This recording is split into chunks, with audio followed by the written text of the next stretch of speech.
Class. बच्चों हम जो 4th चैप्टर कर चुके हैं उसी में कुछ और जानकारी अपन ले लेते हैं कि ये जो औपनिवेशिक सरकार आई थी उसका इन लोगों के जीवन पे क्या असर हुआ।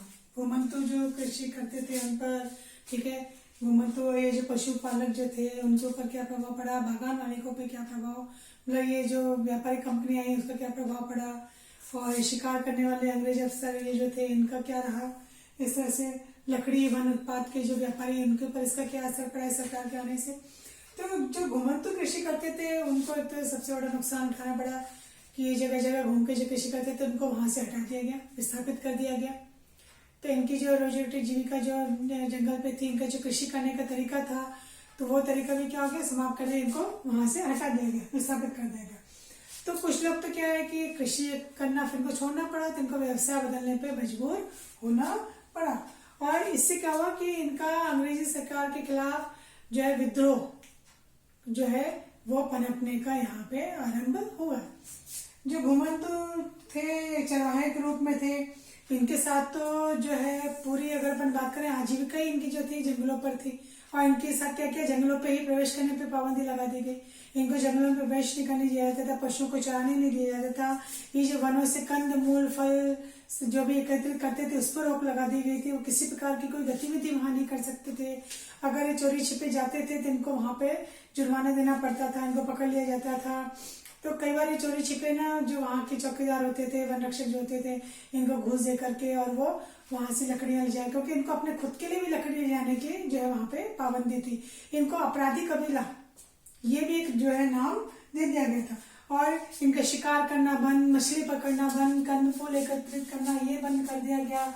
ये एकत्र नहीं कर सकते थे, पशु नहीं चरा सकते थे, सबको गैर कानूनी कर दिया गया। अगर ये वहां से कोई सामान लेते हैं तो और इनको जो है जुर्माना भी देना पड़ता था। फिर लकड़ी लेने वाले वन उत्पाद के जो वहां पे व्यापारी वर्ग थे, तो अब क्या हुआ कि जब इंग्लैंड में वहां का अगर बात करें, इंग्लैंड में बलूत एक वृक्ष होता है, वो जब खत्म होने लगे तो उस बलूत वृक्ष की खोज में, ठीक है, यहाँ पे क्योंकि वहां की जो शाही नौसेना है उसके लिए इस वृक्ष का जो है उपयोग किया जाता है लकड़ी का। तो एक दस्ता वहां से, मतलब एक ग्रुप वहां से आया यहाँ पर भारत में इस खोज में कि यहाँ पे कौन कौन से जो है पेड़ हैं जिनका उपयोग यहाँ पे किया जा सकता है। और यहाँ पे आने के बाद 1820 में दस्ता जब भारत आया तो वन दस्ते ने पूरा अन्वेषण किया इन्हें खोज की। और खोज करने के बाद इन्होंने फिर क्या किया, अपने अंधाधुंध जो है पेड़ों को काटना शुरू कर दिया, खूब भरपूर दोहन किया। और इस लकड़ी का जो निर्यात भी क्या करते थे इंग्लैंड में, क्योंकि वहां पर इनकी जो शाही नौसेना है उसके लिए जहाज बनने हैं, उसके लिए इसकी जरूरत पड़ती थी। और यूरोपीय कंपनियों को अधिकार दे दिए थे, कुछ कुछ हिस्से दे दिए थे इनको कि यहाँ पे तुम जो है लकड़ियों का जो है काम करोगे, वनों का काम करोगे। तो इससे क्या हो गया, उनको एक मौका मिल गया और अनाप शनाप तरीके से वो क्या करने लगे, अपने फायदे के लिए जंगल का दोहन करने लगे। तो वन विनाश जो था भरपूर मात्रा में होने लगा। फिर बागानों के लिए, बागान मालिक है तो बागानों के लिए क्या किया, प्राकृतिक वनों को भरपूर मात्रा में नष्ट किया गया, दोहन किया गया। जंगलों के कई हिस्से जो साफ कर दिए गए, किसके लिए, चाय कॉफी रबर इनके बागान के लिए। क्यों, क्योंकि इससे औपनिवेशिक सरकार को फायदा था। तो वनों पे इन्होंने क्या कर लिया, अधिकार कर लिया, वनों का भरपूर विनाश किया और यूरोपीय जो है बाग वहां पर लगाए गए। और यहाँ पर जो वहां के लोग थे, अपने देश के लोग थे, वहां के जो वहां वनों पे निर्भर थे, उनको ही वहां पर कम कम मजदूरी में जो कम वेतन पे काम पे लगा दिया गया। अब मजदूर भी जो बेचारे काम करने के लिए मजबूर थे, क्योंकि नए अधिनियम के तहत वो जा नहीं सकते थे, कहीं और कोई काम कर नहीं पा रहे थे वो, तो कम वेतन पे ही वो राजी हो गए ताकि उनकी आजीविका जो है वो चलती रहे। और शिकार का तो आपको बताया था मैंने कि शिकार में ये जो बड़े बड़े खतरनाक जानवर थे ना, उसको ये कहते थे कि बहुत खतरनाक है, इनका रहने की कोई आवश्यकता नहीं है और ये किसानों के लिए बहुत जो है बेकार है, ये फसल के लिए खतरनाक है, तो इनको जो है मारना चाहिए। तो ऐसे करके इन्होंने भयंकर रूप से वनों में जा जा करके और अवैध रूप से इतना शिकार किया कि हजारों की संख्या में जो शेरों का, बाघ जिसको कहते हैं, या भेड़ों का, या और सब जानवरों का भयंकर इन्होंने जो था वो शिकार करके बहुत संख्या इनकी कम, मतलब एक तरह से लुप्त हो गए। मतलब अकेले ही राजा महाराजा ही जो थे उस समय शिकार किया करते थे। कितने सारे बाघों का इन्होंने, कितने सारे दूसरे जंगली जानवर जो थे उनका विनाश कर दिया।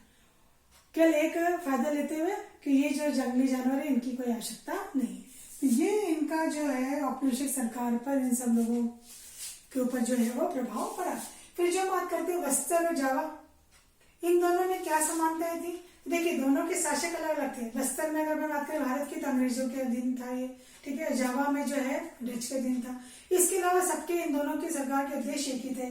पहला उद्देश्य लकड़ी, तो लकड़ी के लिए वन विनाश डचों ने भी यही किया और यहाँ बस्तर में भी अंग्रेजों ने यही किया, ठीक है। तो जावा में भी यह हो रहा था, लकड़ी का भरपूर दोहन हो रहा था।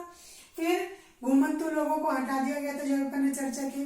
तो जावा में भी हुआ, जो घुमंतु लोग थे जो वहां पे इस तरह से कृषि कार्य करते थे उनको वहां से जमीन से बेदखल कर दिया, उनकी जमीनें छीन ली गई, उनका जो पुराना तरीका था काम करने का उसको वहां से जो है बिल्कुल हटा दिया गया और इनको विस्थापन झेलना पड़ा, अपनी जगह छोड़ने पे मजबूर होना पड़ा, क्योंकि वन प्रबंधन के जो नियम थे वो उनके खिलाफ थे, पर ये मजबूर थे क्योंकि और एक कोई साधन इनके पास था नहीं। भरपूर दोहन जो था, कहना चाहिए शोषण वहां पे लोगों का भी किया गया, वन का भी किया गया, वन विनाश किया गया अपनी जरूरतों को पूरा करने के लिए। और यहाँ के लोगों को मुफ्त में कार्य करने के लिए भी मजबूर किया गया कि लकड़ी जो है अगर आपको यहाँ रहना है तो आपको जो है यहाँ पे जंगल में लकड़ी काटने का काम मुफ्त में करना पड़ेगा। बाद में भी थोड़ा बहुत इनको वेतन देना शुरू किया गया। तो यहाँ पे फिर इसलिए अपन गए तो दोनों जगह विद्रोह भी हुए। जावा में कलंग जो जाति थी उसने विद्रोह किया और बस्तर में तो विद्रोह हुआ ही। हालांकि दोनों ही विद्रोह क्या कर दिए गए, जो थे वो दबा दिए गए, कुचल दिए गए। तो यहाँ पे एक अपना ये सही भी आता है, बस्तर और जावा में दोनों में क्या समानताएं थी, ठीक है।